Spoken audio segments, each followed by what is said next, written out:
Planning to explore Kraków, but don't want to drag your luggage around all day?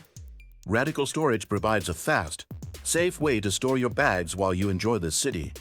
In this guide, I'll explain how to deposit your luggage at a storage point in Kraków using RadicalStorage, a trusted platform offering secure, insured storage options. RadicalStorage partners with local businesses like cafes, hotels, and shops, ensuring your luggage is safely stored while you explore. You could search for RadicalStorage online, but it's safer to use the secure link in the description for the official RadicalStorage website. Once on the site, simply type Kraków into the search bar, and you'll see a list of available storage locations across the city.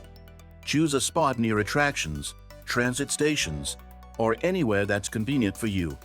Select your drop-off and pick-up times, then proceed to secure payment. RadicalStorage ensures safe online transactions, so you can book with confidence. After booking, you'll receive a confirmation number and directions to the storage location. When you arrive, show the reference to the staff, and they'll securely store your luggage. It's that easy. Now, you can explore Kraków without your bags, knowing your belongings are in safe hands with RadicalStorage. If you found this guide helpful, don't forget to like, subscribe, and leave a comment.